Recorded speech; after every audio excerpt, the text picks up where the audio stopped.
Hello everyone, welcome back on my YouTube channel. आज हम discuss करेंगे एनवायरमेंटल साइंस में जो हमारा टॉपिक चल रहा है वो है the environment protection act 1986। Okay, इसमें हमने अपने प्रीवियस वीडियो लेक्चर में डिस्कस किया था about the central board, state board, ठीक है। और उसके बाद जो आज जो हमारा टॉपिक है ईपी एक्ट में वो है rules to regulate environment pollution, ठीक है। तो स्टार्ट करते हैं हमारा आज का वीडियो लेक्चर।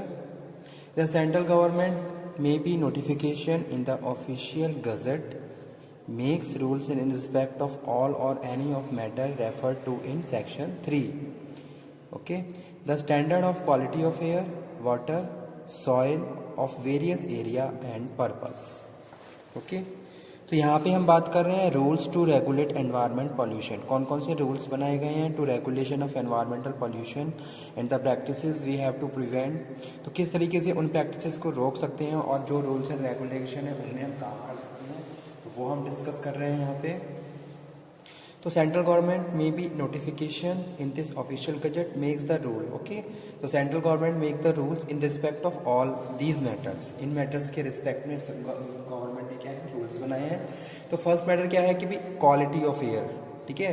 ये नहीं क्या है, ये क्या है, एक मोस्ट इंपॉर्टेंट फैक्टर है एनवायरनमेंट का।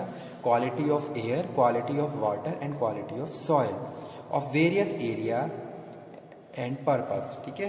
तो ये क्या है, on the behalf of this government making the rules.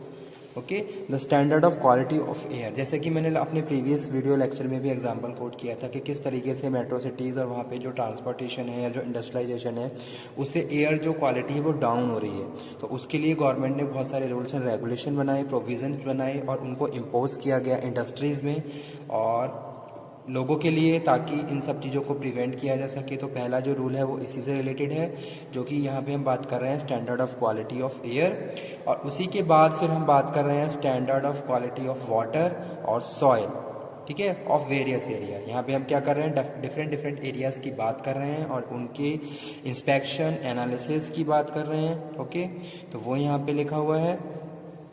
तो जो हमारा जो फर्स्ट फैक्टर है वो क्या है, the standard of quality of air, water, soil for the various area and purpose, the maximum allowable limits of concentration of various environmental pollution including noise और different areas. Okay, तो यहाँ पे हम बात कर रहे हैं the maximum allowable limits of concentration of various environmental pollution including noise of different area, the procedure of safeguard for handling of hazardous substances, ठीक है। procedure, we have to make the procedure, we have to impose the provision on the industries where hazardous process is going on। उन सभी industries में, factories में जहाँ hazards process चल रहा है, उन सभी प्रेमिसेस में जहाँ हैजार्डस प्रोसेस चल रहा है, तो उसके लिए rules and regulation made by the central government on the behalf of the protection of environment. Okay, after that next one is the prohibition and restriction on the location of industries, ठीक है। यानी कि industries के location के लिए भी बहुत सारे प्रोविजंस और रेस्ट्रिक्शंस लगाए गए हैं और बहुत सारे प्रोविजंस बनाए गए हैं कि भाई किस एक पर्टिकुलर एरिया में आप इंडस्ट्री को एस्टेब्लिश कर सकते हो, किन किन एरिया में आप इंडस्ट्री को एस्टेब्लिश नहीं कर सकते। तो वो चीज़ यहाँ पे हम बात कर रहे हैं, the prohibition and restriction on the location of industries and carrying out process, ठीक है।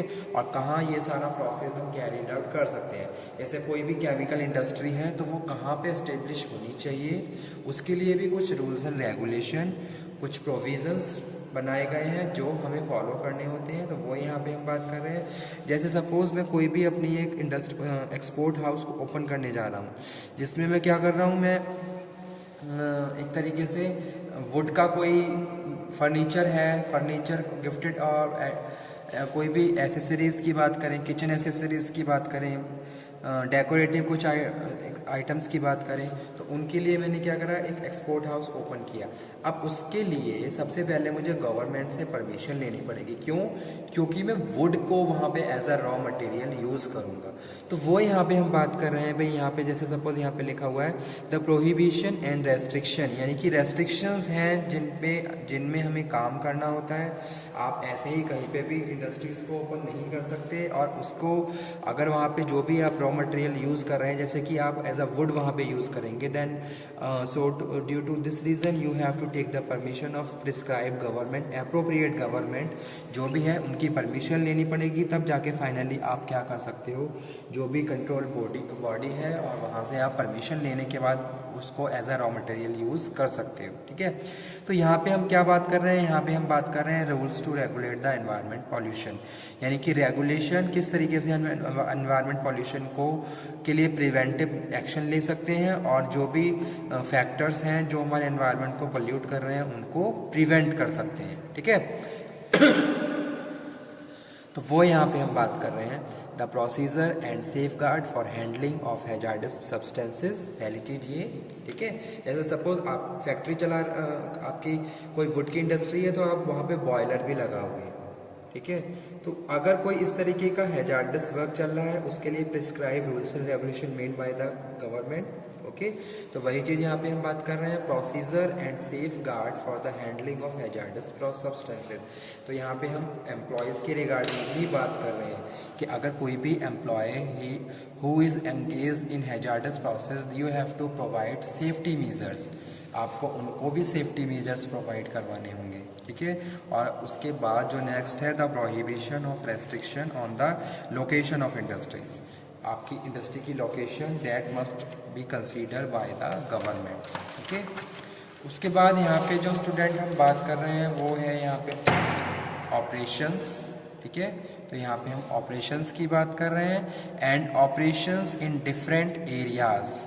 अब जैसे सपोज आपने देखा होगा अगर कोई भी एक सिटी है तो आपने देखा होगा शहर सिटी के बाहर बहुत सारी इंडस्ट्रीज होती हैं, तो उसका जो एक रीज़न है वो ये है ताकि जो लोकेशन है या फिर जो लोकेलिटी है, जो कॉलोनीज़ हैं अंदर जो सिटी में, उन पे वहाँ उस फैक्ट्री का कोई भी इफ़ेक्ट, हार्मफुल इफ़ेक्ट ना पड़े और वहाँ के एनवायरनमेंट पे कोई इफ़ेक्ट ना पड़े, इसके लिए इन सब की लोकेशन आउट ऑफ सिटी रखी जाती है। दूसरा, ट्रांसपोर्टेशन का भी एक देखा जाता है कि किस तरीके से इजीली हम अपने रॉ मटेरियल को मंगवा सकते हैं, लोडिंग अनलोडिंग का काम है या फिर उसको बाहर भेज सकते हैं। तो कहीं जितने भी ऑपरेशन हैं ये सब कंसीडर किए जाते हैं और जो भी लोकेशन है वो कंसीडर की जाती है ताकि उसका इफ़ेक्ट हमारे आसपास के, अगर कोई जैसे सपोज किसी फैक्ट्री में कोई हैजार्डस प्रोसेस चल रहा है तो उसका इफ़ेक्ट वहाँ आसपास की लोकेलिटीज़ पे ना पड़े और एनवायरनमेंट और एटमॉस्फेयर पे ना पड़े।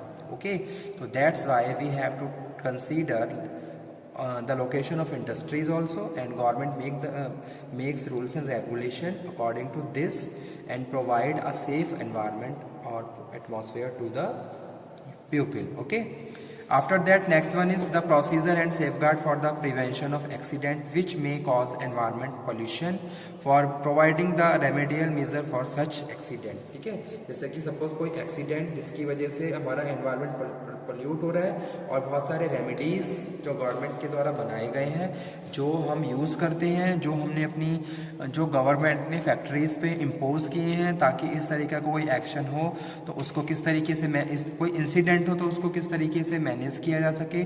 तो वो यहाँ पे हम बात कर रहे हैं the procedure and safe guard for the prevention of accident which may cause environmental pollution. ठीक है, जिससे एनवायरनमेंट पोल्यूट हो रहा है। जैसे आपने देखा होगा जो इंडस्ट्रीज़ है उनसे बहुत सारा वेस्ट निकलता है। अब गवर्नमेंट ने आज के टाइम में क्या है, बहुत सारे रूल्स एंड रेगुलेशन बनाए हैं कि भाई अगर आप इंडस्ट्री कोई फैक्ट्री चला रहे हो तो आपको जो भी आपको रिक्वायर्ड इक्विपमेंट्स हैं, जो मशीन्स हैं वो आपको इंस्टॉल करनी पड़ेंगी। ठीक है, ताकि आप जो भी वेस्ट वहाँ पे ड्रेन कर रहे हो उसको आप ट्रीट करके ही बाहर ड्रेन करो, ऐसे आप वेस्ट ड्रेन ना करो। ठीक है, जैसे सपोज कोई भी एक फैक्ट्री जहाँ पानी यूज़ हो रहा है 10,000 litre to above per day use हो रहा है तो वहाँ पे ईटीपी प्लांट रिक्वायर्ड हो जाता है। ठीक है, आप कोई केमिकल इंडस्ट्री है, केमिकल यूज़ कर रहे हो, वहाँ पे कोई प्रोसेसिंग चल रही है केमिकल की, तो आप उसको ऐसे ही उस वेस्ट को बाहर ड्रेन नहीं कर सकते। तो उसके लिए भी रिक्वायर्ड इक्विपमेंट हैं जिनके ट्रीट के बाद आप उसको बाहर भेजेंगे या ड्रेन करेंगे। ठीक है, तो अगर इस तरह पहले तो ऐसे एक्सीडेंट होने से बचाए जाएं जिससे हमारा एनवायरनमेंट पोल्यूट हो रहा है, और अगर इस तरीके का कोई एक्सीडेंट हो भी जाता है तो उसको किस तरीके से मैनेज किया जाता है और किस तरीके से उनके लिए रेमेडियल मेजर्स लिए जाते हैं, वो सारी चीज़ें make by the central government. ठीक है, तो जो अप्रोप्रिएट गवर्नमेंट है उन्होंने ये सब बनाए हैं। तो वही पॉइंट यहाँ पे लिखा हुआ है, the procedure and safe guard for the prevention of accident which may cause environmental pollution and for providing for remedial measure for such accident। ठीक है, अब उसके बाद जो नेक्स्ट टॉपिक है वो है क्वालिफिकेशन ऑफ गवर्नमेंट एनालिसिस। तो उनकी क्वालिफिकेशन क्या होती है?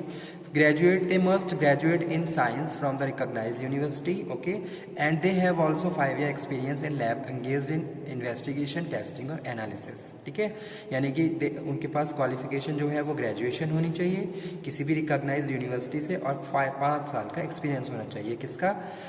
Lab engaged in investigation, testing और analysis. PG in science or engineering or graduate in medicine or equivalent with 2 year experience। ठीक है, in a laboratory engaged in environmental investigation। तो ये क्या है? PG क्वालिफिकेशन है। उसके बाद जो थर्ड है वो है PG in environmental science with recognized university and having 2 year experience in lab engaged in environmental investigation, testing and analysis। ठीक है, तो ये क्या है? Qualification of government analyst. तो जो गवर्नमेंट एनालिसिस्ट होते हैं उनको ये क्वालिफिकेशन परचेस करनी चाहिए। ठीक है, तब जाके वो एज अ गवर्नमेंट एनालिसिस्ट काम कर सकते हैं और एनवायरनमेंट के लिए इन्वेस्टिगेशन, टेस्टिंग और एनालिसिस का काम कर सकते हैं। ठीक है, तो ये है क्वालिफिकेशन। तो आज का टॉपिक हमारा यही था एनवायरमेंटल साइंस में। नेक्स्ट लेक्चर में हम नेक्स्ट टॉपिक डिस्कस करेंगे। Okay, thank you very much.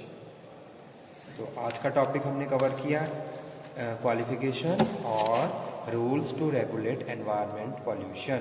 ठीक है, तो कौन कौन से रूल्स बनाए गए हैं कि भाई स्टैंडर्ड ऑफ क्वालिटी, या जो मेन है स्टैंडर्ड ऑफ क्वालिटी, एयर की बात कर रहे हैं, वाटर की बात कर रहे हैं, सॉइल की बात करें, तो इससे related rules and regulate. Okay, यहाँ पे हम इंडस्ट्रीज़ की बात कर रहे हैं, उनकी लोकेशन की बात कर रहे हैं, उनके कैरिंग प्रोसेस की बात कर रहे हैं, उनके लिए जो प्रिस्क्राइब रूल्स एंड रेगुलेशन है that makes by the government. ठीक है, लोकेलिटी की बात करें कि किस तरीके कहाँ पे इंडस्ट्री लोकेशन हो सकती है।